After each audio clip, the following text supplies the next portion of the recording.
What's up, everybody? Sorry for the long wait. Procrastination is my #1 skill. I hope you enjoy this episode. A lot of you have been sending in a lot of videos and photos of some of the things that you've been making that I have showed you or introduced you to. So thank you so much for that. It really makes me feel like I'm doing something here.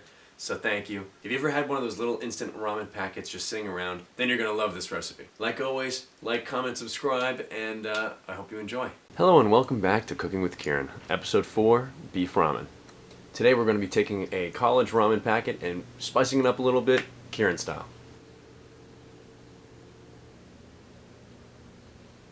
Set up 2 pots for the egg and the ramen. Set the smaller pot to boil as soon as possible. Brown the meat on medium-high.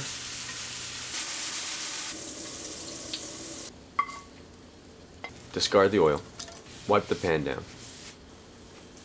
As soon as the smaller pot starts to boil, add the egg and cook for 7 to 8 minutes.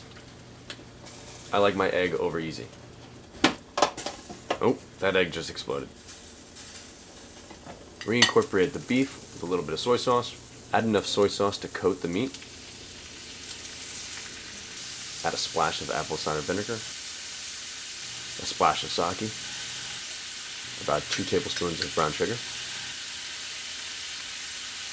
A good half scoop of gochujang. If it doesn't come out immediately, rest it on the hot stove.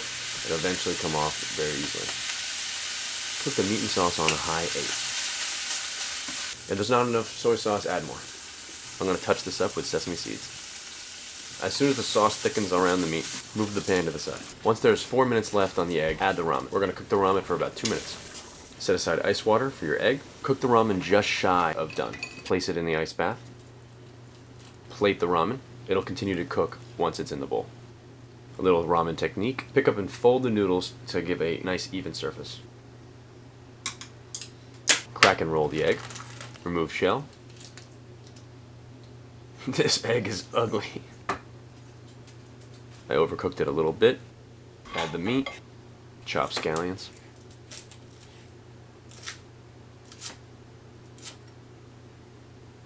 Sprinkle on top.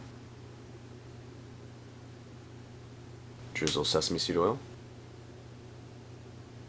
Sprinkle red pepper flakes. Sprinkle sesame seeds. And serve. This recipe is perfect for a college student with very minimal budget.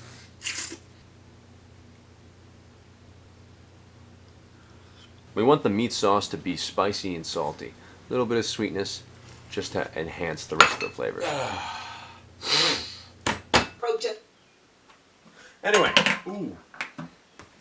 Anyway, thank you so much for watching. I hope you enjoyed. If you liked what you see, please subscribe. It means a lot to me when I see that people are following and keeping up to date. If you like this video, like this video. If you ever make this recipe, please let me know in the comments. If you have any critiques or criticisms, please leave them down in the comments section below. I love to read them and respond. So please interact with me. I have no friends and I'm very lonely. Thank you.